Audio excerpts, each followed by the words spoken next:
నమస్తే. ఈరోజు మన స్టూడియోలో ప్రముఖ తంత్ర జ్యోతిష్యులు, జ్యోతిష రత్న, జ్యోతిష సామ్రాట్ చింతా రుక్మాన్ గదరావు గారు మనతో ఉన్నారు. గురుగారితో మాట్లాడదాం. నమస్కారం గురుగారు. మాతృదేవోభవ, పితృదేవోభవ, ఆచార్య దేవోభవ. గురుగారు, శ్రీ విశ్వావసు నామ సంవత్సరంలో ధనుసు రాశి వారికి ఈ కొత్త సంవత్సరం అంతా కూడా ఎలాంటి ఫలితాలు ఉండబోతున్నాయి? ఆర్థికంగా, ఆరోగ్యంగా అన్ని విధాలుగా కొత్త సంవత్సరం వీళ్ళకి ఎలా ఉండబోతుంది? ఈ 2025-26 సంవత్సరాల్లో విశ్వావసునామ సంవత్సరం, నూతన సంవత్సర తెలుగు సంవత్సర శుభాకాంక్షలు తెలియజేస్తున్నాము.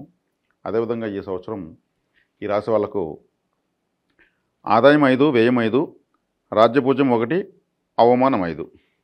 అంటే ఇక్కడ చింతించాల్సిన పని లేదు, సంతోషించాల్సిన అవసరం లేదు. ఆర్థికంగా బలంగానే ఉంటారు ఈ సంవత్సరం. అయితే బలంగానే ఉంటారు. ఈ రాజ్యపూజ్య అవమానాలను కూడా మరి వీటినే ప్రామాణికంగా తీసుకుని కూడా మనం ముందుకు వెళ్ళాల్సిన అవసరం అంతగా లేదు. మే 15 నుంచి రాశ్యాధిపతి అయినటువంటి గురువు సప్తమ స్థానంలోకి వస్తున్నాడు. మే 18 నుంచి రాహుకేతువులు లాభము పంచమ స్థానంలోకి వస్తున్నారు.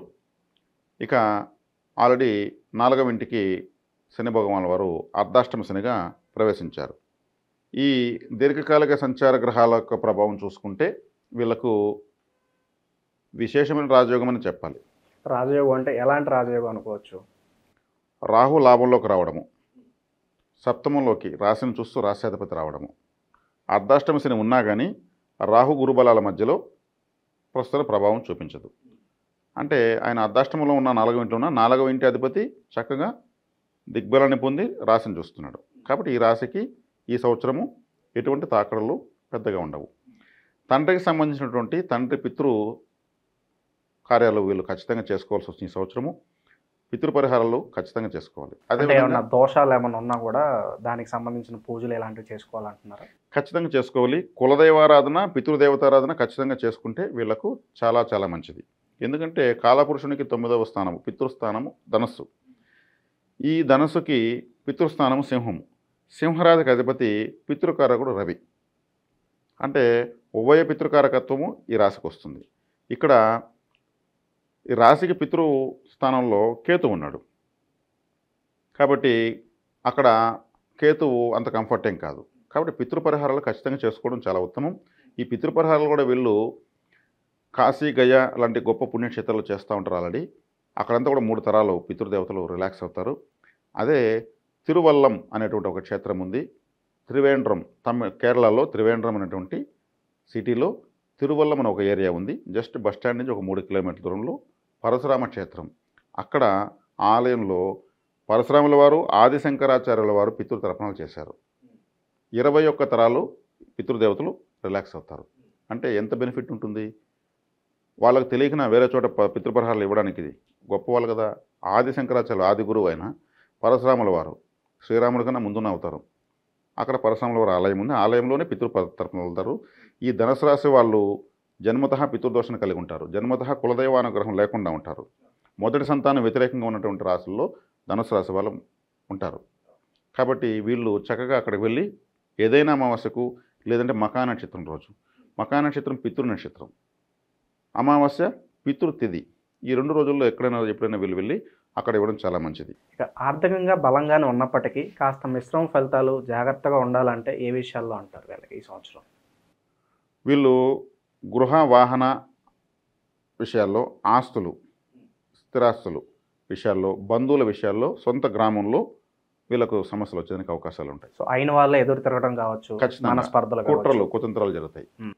ఆర్థికంగా బాగానే ఉంటుంది, రాశ్యాధిపతి చూస్తున్నాడు. కానీ సొంత గ్రామము, బంధువులు, అదేవిధంగా ఇల్లు, వీళ్ళ యొక్క స్థిర చరాస్తులు, వీటన్నింటిలో సమస్య ఉంటుంది. కుదిరినంత వరకు వాళ్ళకి దూరంగానే ఉంటేనే మంచిది అంటారు. ఉంటేనే మంచిది. కానీ ఇది అర్ధాష్టమ శని ఉంది కాబట్టి, శని ప్రభావం ఉంది కాబట్టి దూరంగా ఉన్న సమస్య, దగ్గరగా ఉన్న సమస్యగా ఉంటుంది. దీన్ని సమన్వయం చేసుకుని వెళ్ళాల్సిందే, తప్పదు. చక్కగా ఈ సంవత్సరం తర్వాత కూడా వీళ్ళకు గురువు అష్టమంలోకి వస్తాడు. అయినా కానీ రాశ్యాధిపతి కాబట్టి రాశ్యాధిపతి మళ్ళీ శనిపైన చూపు వస్తుంది. అంటే రాశ్యాధిపతి వెళ్ళి అర్ధాష్టమంలో ఉన్న శనిని చూస్తాడు. చూసినప్పుడు ఏమవుతుంది, ఆ యొక్క అర్ధాష్టమ శని యొక్క తాకడ తగ్గుతుంది. కాబట్టి ఇప్పుడు ఈ సంవత్సరం గురువు వీళ్ళకి నడవడానికి ధైర్యంగా బలాన్ని ఇస్తాడు. రాబోయే సంవత్సరం కూడా వీళ్ళ యొక్క అర్ధాష్టమ శని నియంత్రిస్తాడు. కాబట్టి అర్ధాష్టమ శని ప్రభావము వీళ్లకు సుమారు 2 సంవత్సరాల పాటు లేనట్టే. అదొక సంతోషమైన మాట. ఇక నూతన అవకాశాలు అందిపుచ్చుకోవడంలో, అలాగే వీళ్ళకి రావాల్సిన క్రెడిట్ రావడంలో ఈ విభాగాలు ఎలా ఉండబోతున్నాయి ఈ సంవత్సరం? చక్కగా ఉందండి. ఎందుకంటే సప్తమ స్థానంలో గురువు ఉన్నాడు. వాటిలో ఏ లోటు చేయడైనా సంపూర్ణ శుభగ్రహము, అందున రాశ్యాధిపతి సప్తమ స్థానంలో ఉంటే రాశిని చూడడం వల్ల అటువంటి విషయాలు ఎటువంటి ఇబ్బందులు చేయడు. ఏదున్నా కానీ 4వ ఇంట ఉన్నట్టు శని వల్ల కొన్ని రకాల ఇబ్బందులు వస్తాయి. అది ఒక తడబాటును వీళ్ళు ఎదుర్కోవాల్సి వస్తుంది. దానికి కూడా వీళ్ళు చక్కగా కాలభైరవ ఆరాధన చేసుకుంటే చక్కగా వీళ్ళకు చాలా వరకు సులభంగా ఇక తొలగించుకోవచ్చు. మొండి బకాయిలు వెనక్కి రావడం కావచ్చు, భూమికి సంబంధించిన వివాదాల నుంచి తొలగిపోవడానికి ఎంతవరకు ఛాన్సెస్ కనిపిస్తున్నాయి గురువుగారు? వరాహస్వామి ఆరాధన చేయడం వల్ల భూమికి సంబంధించినటువంటి విషయాలు వీళ్ళు సులభంగా ఎదుర్కోవచ్చు.